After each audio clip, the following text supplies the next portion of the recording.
Hi hello అండి, welcome back to our YouTube channel.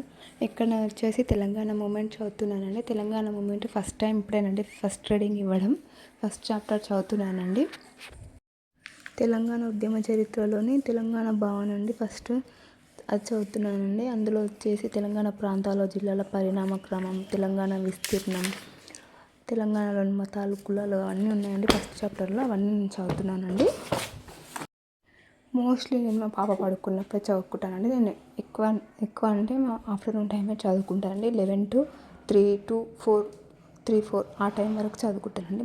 ఆ టైంలో మా పాప పండుకుంటుంది. అప్పుడే నాకు చాలా టైం దొరుకుతుందండి చదువుకోవడానికి. ఎర్లీ మార్నింగ్ 5 o'clock లేస్తున్నాను, కానీ రోజు చదవట్లేదండి. ఎప్పుడన్నా ఒకసారి చదువుతున్నాను. ఇంకా నోటిఫికేషన్ పడలేదు కదండి, గ్రూప్స్ నోటిఫికేషన్. నా మెయిన్ టార్గెట్ వచ్చేసి గ్రూప్ 2, తర్వాత గ్రూప్ 3. నేను మధ్యలో వర్క్స్ చేసుకుంటూ కూడా చదువుతానండి. కానీ ఆ వర్క్స్ చేసేటప్పుడు నేను వీడియోస్ షూట్ చేయడం నాకు కుదరదు. ఎందుకంటే నాతో ట్రైపాడ్ లేదండి. నా సెల్ఫ్గా నేనే వీడియో రికార్డ్ చేసుకోవాలి కాబట్టి. యాక్చువల్గా చెప్పాలంటే నేను యూట్యూబ్ ఛానల్ స్టార్ట్ చేశానని ఎవరికి తెలియదు. నేను ఎవరికి చెప్పలేదు, ఓన్లీ మా హస్బెండ్ తప్ప. మా హస్బెండ్ కూడా చేసుకోమన్నాడు, కానీ ఫేస్ చూపించి చేసుకోమన్నాడు, కానీ నాకే ఇష్టం లేదు. అందుకే ఈ స్నాప్చాట్లో ఈ ఫిల్టర్ పెట్టి నేను వీడియో తీస్తానండి. ఎందుకంటే నేను ఒక సోషల్ మీడియాలో ఉంటున్నా కాబట్టి, నేను ఒక సక్సెస్ఫుల్ ఉమెన్గా సక్సెస్ అయిన తర్వాతనే నేను నా ఫేస్ని చూపించాలనుకుంటున్నానండి. అప్పుడే నా నేమ్ కూడా రివీల్ చేయాలనుకుంటున్నాను. మ్యారేజ్ తర్వాత చాలామంది బీటెక్లు ఎంటెక్లు చేసిన వాళ్ళు మ్యారేజ్ తర్వాత, పిల్లలు పుట్టిన తర్వాత అసలు స్టడీకి దూరంగా ఉంటారండి. వాళ్ళ లోపల ఎన్నో ఆశలు ఉంటాయి. గవర్నమెంట్ జాబ్ చేయాలని, అది సాధించాలని, ఇది సాధించాలని. చాలా వరకు ఎవరు ఇంకా పిల్లలు పుట్టడంతోనే ఇంట్రెస్ట్ మొత్తం పోతుంది. బట్ ఎవరో కొంతమంది మాత్రమే నాకంటూ ఓన్ ఐడెంటిటీ ఉండాలని చెప్పేసి ఏదైనా జాబ్ చేస్తుంటారండి. ఇప్పుడు చాలామంది సోషల్ మీడియాలో కూడా వస్తున్నారు. ఓన్లీ స్టడీ అనే కాదండి, ఎందులో టాలెంట్ ఉన్నా అందులో గర్ల్స్ అందరు రాణించగలుగుతున్నారు. ఓన్లీ స్టడీ అనే కాదండి, మీకు ఎందులో టాలెంట్ ఉందే దాన్ని బాగా ఇంప్రూవ్ చేసుకోండి. నాకు స్టడీ అంటే ఇష్టం అండి. అందుకోసం నేను గ్రూప్స్కి ప్రిపేర్ అవుతున్నాను. ఎవరి చాయిస్ వాళ్ళదండి. మనం ఫస్ట్ ఏదైనా సాధించాలనుకుంటే అందరికీ చెప్పొద్దండి. యూట్యూబ్ అనే కాదు, స్టడీ విషయంలో కూడా అంతే. నేను గవర్నమెంట్ ఎగ్జామ్స్ ప్రిపేర్ అవుతున్నట్టు కూడా నేను ఎవరికి చెప్పలేదు. ఈవెన్ బుక్స్ కొనుక్కుంటప్పుడు కూడా నేను ఎవరికి చెప్పలేదు. నా ఓన్ మనీతోనే నేను కొనుక్కున్నాను. ఓన్లీ మా ఇంట్లో వాళ్ళకే తెలుసు నేను గవర్నమెంట్ ఎగ్జామ్స్కి ప్రిపేర్ అవుతున్నానని చెప్పేసి. ఎవరికి చెప్పలేదు. బయట వాళ్ళకి చెప్తే వాళ్ళు ఎంకరేజ్ చేయడమేమో కానీ డిస్కరేజ్ మాత్రం చాలా చేస్తారండి. అందుకే నేను ఎవరికి చెప్పలేదు.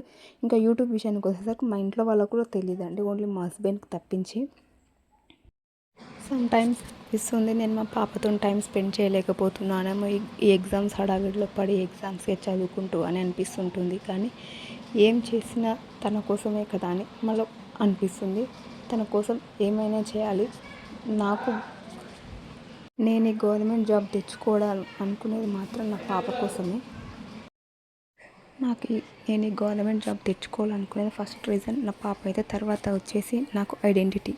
ప్రతి చిన్న విషయానికి ఇంట్లో వాళ్ళని పైసలు అడగలేకపోతున్నామండి. ఏ దానికైనా రూపాయలు అడగాలంటే కూడా ఎలాగో అనిపిస్తుంది. ఇంత ఏజ్ వచ్చాక 25 years వచ్చాక కూడా ఇంట్లో వాళ్ళని అడగాలంటే ఏదోలా ఉంది. అందుకే మనకంటూ ఓన్ ఐడెంటిటీ, మనమంటూ ఒక జాబ్ చేస్తే అందుకోసమే నేను గవర్నమెంట్ ఎగ్జామ్స్కి ప్రిపేర్ అవుతున్నా. దాంట్లో భాగంగానే నేను యూట్యూబ్ ఛానల్ స్టార్ట్ చేశాను. నాలాగా హౌస్ వైఫ్ ప్రిపేర్ అయ్యే వాళ్ళకి మోటివేషన్ అందించాలనే ఉద్దేశంతోనే నేను ఈ ఛానల్ని స్టార్ట్ చేశాను. నాలాగా హౌస్ వైఫ్స్ ఎంతోమంది పెళ్ళైనాక, పిల్లలు ఉన్నాక ప్రిపేర్ అయ్యే వాళ్ళు ఎంతోమంది ఉన్నారు. బట్ అందరికీ సక్సెస్ రావాలని ఏం లేదు. అయినా జాబ్స్ పడేది కూడా కొన్ని వేలల్లో, వందల్లో మాత్రమే. అలాంటిది కొన్ని లక్షల మంది అప్లై చేస్తారండి ఎగ్జామ్స్కి. ఎవరికో ఒకరికి వస్తుంది. అలా అని మనం స్టడీ చేయకుండా ఆపలేం కదా. మన వంతు ప్రయత్నం మనం చేద్దాం. సక్సెస్ కాకపోతే వేరే మార్గం చూసుకుందాం. స్టడీ ఒక్కటే లైఫ్ కాదండి, ఇంకా వేరే టాలెంట్ కూడా ఉంటుంది. ఇప్పటి నుంచి డైలీ వీడియోస్ అప్లోడ్ చేస్తానండి. నేను ఒక ఛాలెంజ్ చేద్దామని అనుకుంటున్నాను. అదే 50 days ఛాలెంజ్ అండి. Day 1 నుంచి Day 50 వరకు నేను డైలీ ఏం సబ్జెక్ట్ చదువుతానో అది మీతో షేర్ చేసుకుంటాను. అక్కడక్కడ ఏమైనా మిస్టేక్స్ మాట్లాడుంటే క్షమించండి. నేను ఫస్ట్ టైం యూట్యూబ్లో ఇలాగ వాయిస్ ఓవర్ ఇవ్వడం, వాయిస్ రికార్డ్ చేయడం, ఇలా చేయడం నాకు అంతగా తెలియదండి. ఎలా ఎడిట్ చేయాలో, ఏం చేయాలో ప్లీజ్ ఎక్స్క్యూజ్ చేయండి. నేను ఈ 50 డేస్ ఛాలెంజ్లో నేను ఏం చదువుతున్నాను, ఏ సబ్జెక్ట్ చదువుతున్నాను, డైలీ ఎన్ని టాపిక్స్ చదువుతున్నాను, ఎక్కడ స్టార్ట్ చేస్తున్నాను అనేది నేను డైలీ పెడతానండి. డే 1 నుంచి డే 50 వరకు నాతో పాటు మీరు కూడా చదవండి. నేను మీకు ఎక్స్ప్లెయిన్ చేశాను. మీకు ఏమైనా డౌట్ ఉన్నా కామెంట్ బాక్స్లో కామెంట్ చేయండి. నాకేదైనా తెలియకపోయినా మిమ్మల్ని అడుగుతానండి. కలిసి చదువుదాం. అందుకోసమే ఛానల్ నేను స్టార్ట్ చేశానండి.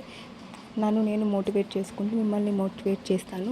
మీరు ఛానల్లో చూసి సబ్స్క్రైబ్ చేసుకోండి, లైక్ చేస్తే నాకు కూడా కొంచెం బూస్టప్గా ఉంటుందండి. ప్లీజ్ సబ్స్క్రైబ్ చేసుకోండి, లైక్ చేసుకోండి. థ్యాంక్ యూ ఫర్ వాచింగ్ అండి.